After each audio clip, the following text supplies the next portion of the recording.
বিসমিল্লাহির রহমানির রহিম। প্রিয় বন্ধুরা, আসসালামু আলাইকুম ওয়া রাহমাতুল্লাহি ওয়া বারাকাতুহু। আপনার জীবনের কি সব দরজাই একসাথে বন্ধ হয়ে গেছে? কোনো দিক থেকে কোনো আলোর মুখ দেখতে পাচ্ছেন না? রাতের পর রাত নরম বিছানায় শুয়েও কি অস্থিরতায় চোখের পাতা এক করতে পারছেন না? দুঃখ কষ্ট মুসিবতে কেঁদে কেঁদে বালিশ ভিজিয়ে ফেলছেন? একটু থামুন। আজ আপনার সাথে ঘটা এই অগোছালো পরিস্থিতি কিন্তু কোনো দুর্ঘটনাবশত বা কাকতালীয় নয়। হতে পারে আজকের এই ভিডিওটি আপনার সামনে আসা এবং আমার এই কথাগুলো শোনা অলৌকিকভাবে ঠিক করা কোনো বিশেষ ফয়সালারই অংশ। কারণ ইতিহাস সাক্ষী, যে কোনো অসম্ভব পরিস্থিতিকে মুহূর্তে বদলে দেওয়ার এমন এক গোপন চাবি রয়েছে, যা মানুষের সব দরজা বন্ধ হয়ে যাওয়ার পর খুলতে শুরু করে। কি সেই রহস্যময় শক্তি? কিভাবে কঠিন বিপদে থাকা মানুষ কিংবা চিকিৎসা বিজ্ঞানে ব্যর্থ হওয়া মরণাপন্ন রোগীও কেবল এক বিশেষ উপায়ে মুক্তি পেয়েছিলেন? বিশেষ করে সে কেমন দোয়া, যে দোয়ার বরকতে আল্লাহ রাব্বুল আলামিন অসম্ভবকে সম্ভব করেন? সে কোন 2 রাকাত নামাজ, যে 2 রাকাত নামাজে ধারণাতীত জায়গা থেকে সাহায্য নেমে আসে? এই মহামূল্যবান দোয়া ও আমলগুলো আজ বাস্তব প্রমাণ সহ আপনাদের সামনে তুলে ধরবো ইনশাআল্লাহ। পুরো আমলটি বোঝার জন্য প্রতিটি লাইন খুব মনোযোগ দিয়ে শুনতে হবে। অর্ধেক শুনে ভিডিও ছেড়ে চলে গেলে পরে পস্তাতে হবে। আজকের এই পুরো ভিডিওটি শেষ পর্যন্ত মনোযোগ দিয়ে শুনলে আপনার জীবনের দেখার দৃষ্টিভঙ্গি এবং যে কোনো কঠিন সমস্যা সমাধানের পথ চিরতরে বদলে যাবে ইনশাআল্লাহ।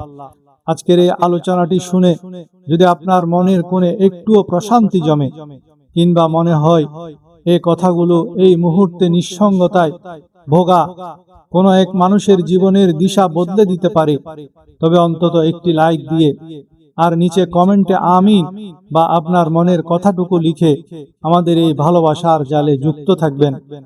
কে জানে, আপনার এই একটি ছোট্ট লাইক বা কমেন্টের কারণে হয়তো বার্তাটি এমন কোনো ভাঙা মনের মানুষের কাছে পৌঁছে যাবে, যে আজ রাতে বালিশ ভিজিয়ে কাঁদছিল আর একটি আলোর আশায় রবের দরবারে হাত তুলেছিল। আপনার একটি ক্লিকই হয়তো হতে পারে কারো জন্য ঘুরে দাঁড়ানোর ওসিলা। মন থেকে করা দোয়ার তাসির বা প্রভাব অপরিসীম। অনেক সময় মানুষের মনে হতে পারে যে জীবনের সব পথ ও দরজা বন্ধ হয়ে গেছে, কিন্তু রব্বুল আলামিন ওনার রহমতের দরজা সর্ব অবস্থায় খোলা থাকে। আমাদের প্রধান সমস্যা হলো, বিপদে পড়লে আমরা মানুষের দরজায় ধর্ণা দেই, কিন্তু যিনি আসল সমাধানকারী তার দরবারে উপস্থিত হই না। একজন ধনকুবের সাহেবের ঘটনা দিয়ে বিষয়টি সহজে অনুধাবন করা যায়। তার ধন সম্পদ, বিলাসবহুল গাড়ি ও বাংলো বাড়ি সবই ছিল। আল্লাহ তাআলা তাকে দুনিয়াবি নিয়ামতে পরিপূর্ণ করেছিলেন। একদিন সন্ধ্যায় বাড়ি ফিরে বাচ্চাদের সাথে সময় কাটালেন, রাতের খাবার খেলেন এবং নিজের আরামদায়ক বিছানায় শুয়ে পড়লেন। ঘরটি ছিল ঠান্ডা এবং বিছানাটি অত্যন্ত নরম, কিন্তু রাতে তার চোখে কোনোভাবেই ঘুম আসছিল না। তিনি এপাশ ওপাশ করছিলেন। মনে রাখা প্রয়োজন, ঘুমও আল্লাহ তাআলার একটি অনেক বড় নিয়ামত। যাদের ঘুম আসে না তারাই কেবল এই নিয়ামতের কদর বুঝে। অনেকক্ষণ বিছানায় ছটফট করার পর তিনি ভাবলেন, জানি না আজ কেন ঘুম আসছে না, চলুন বাইরে থেকে একটু ফ্রেশ বাতাস নিয়ে আসি, হয়তো মনটা হালকা হবে আর ঘুম আসবে। তিনি বাড়ি থেকে বের হয়ে নিজের গাড়ি স্টার্ট করলেন এবং রাস্তার গলিতে ঘুরতে লাগলেন। ঘুরতে ঘুরতে হঠাৎ একটি খোলা মসজিদ তার নজরে এলো। তিনি মনে মনে ভাবলেন, এমনিতেই তো ঘুরে বেড়াচ্ছি, একটু মসজিদের ভেতর যাই, ওযু করে 2 রাকাত নফল নামাজ পড়ে নেই। তিনি মসজিদের বাইরে গাড়ি পার্ক করলেন, সুন্দরভাবে ওযু করে মসজিদের ভেতরে প্রবেশ করলেন। ভেতরে ঢুকে দেখলেন পুরো মসজিদ শুনশান ও খালি, কিন্তু কোথাও থেকে যেন হালকা হালকা কান্নার আওয়াজ আসছে।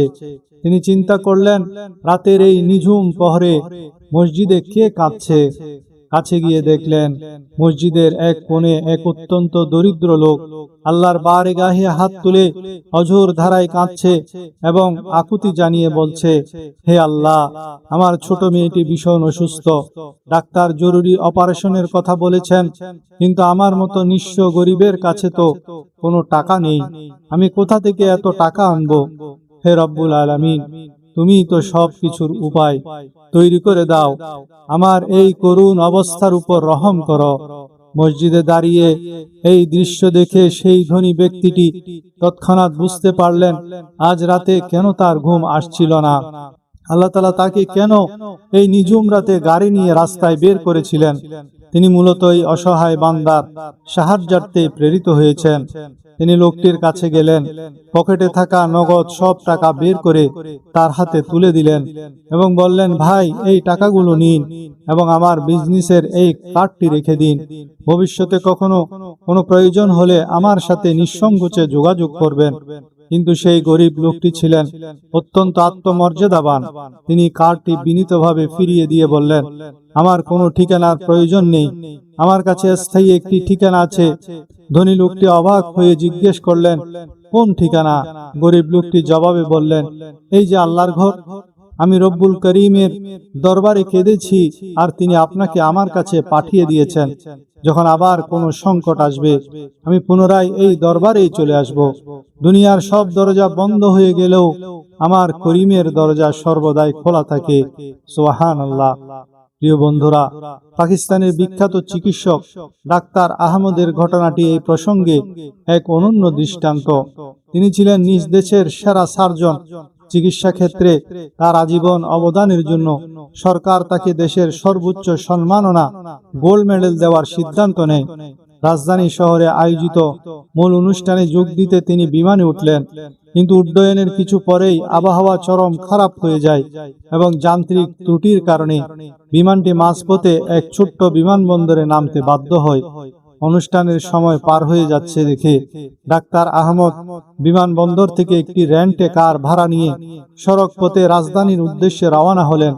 কিন্তু মাঝপথে প্রচন্ড ঝড় বৃষ্টি ও অন্ধকারের কারণে তিনি মূল হাইওয়ে থেকে পথ হারিয়ে এক প্রত্যন্ত গ্রামে ঢুকে পড়েন।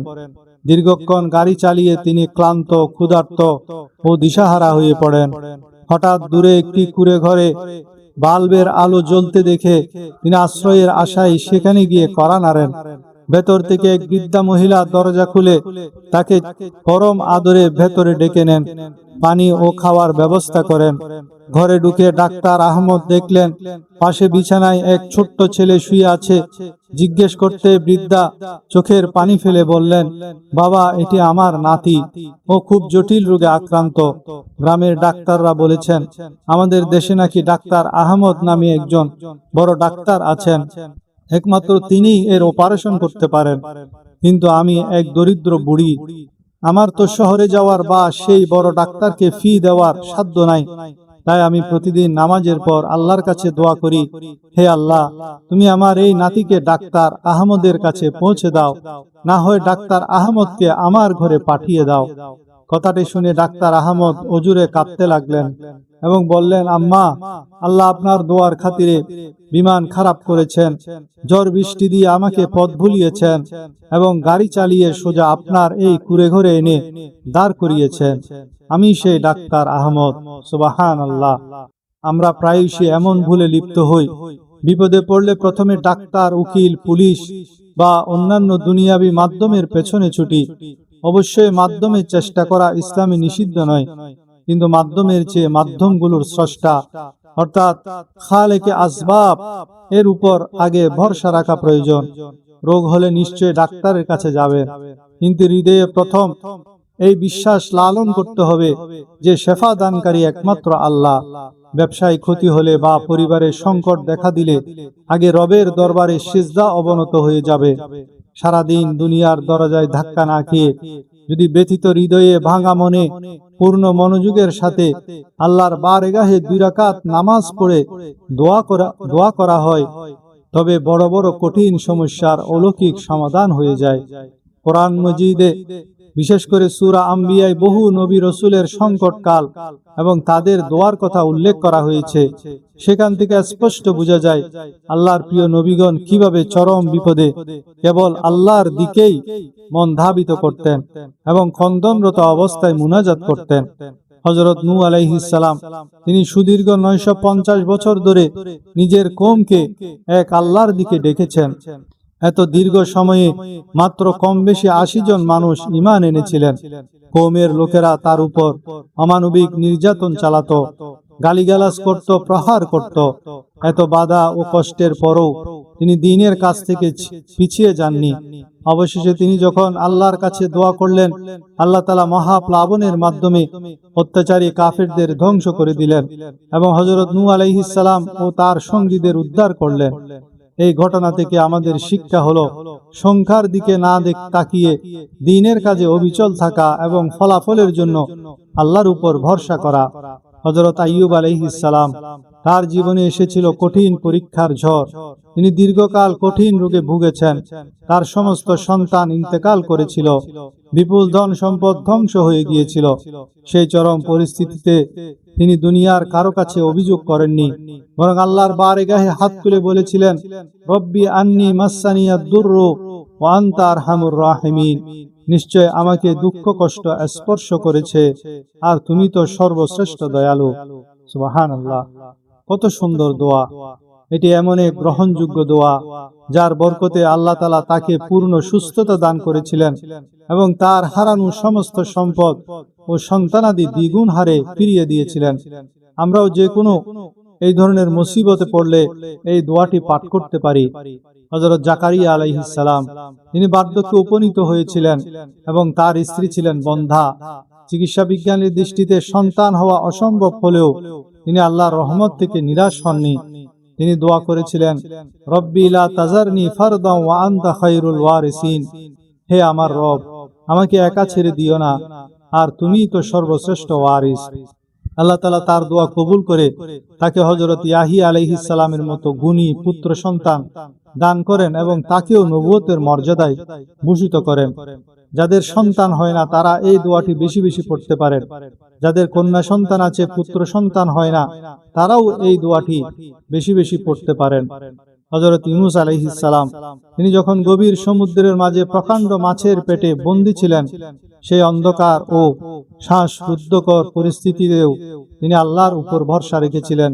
তিনি পাঠ করেছিলেন সেই বিখ্যাত দোয়া, যাকে আমরা দোয়ায়ে ইউনূস বা আয়াতে কারিমা বলি, লা ইলাহা ইল্লা আনতা সুবহানাকা ইন্নী কুনতু মিনাজ জালিমিন। এটি বিপদ কাটানোর এক মোক্ষম চাবি। এই দোয়ার বরকতে আল্লাহ তাকে মাছের পেট থেকে অলৌকিকভাবে রক্ষা করেছিলেন। আমরা প্রায়ই দুনিয়ার বাহ্যিক উপায়ের উপর অতিমাত্রায় নির্ভরশীল হয়ে পড়ি, অথচ মানুষ কখনো একাগ্র চিত্তে সাহায্য করতে পারে না। অনেক সময় মানুষ অন্যের বিপদে আনন্দ পায় বা উপহাস করে, কিন্তু আমাদের প্রতিপালক বান্দার দোষ ঢেকে রাখেন এবং সর্বাবস্থায় নিয়ামত বর্ষণ করেন। আল্লাহ তাআলা কেবল নেককারদের নন, বরং পরম করুণাময় হিসেবে গুনাহগারদের ডাকও শুনেন।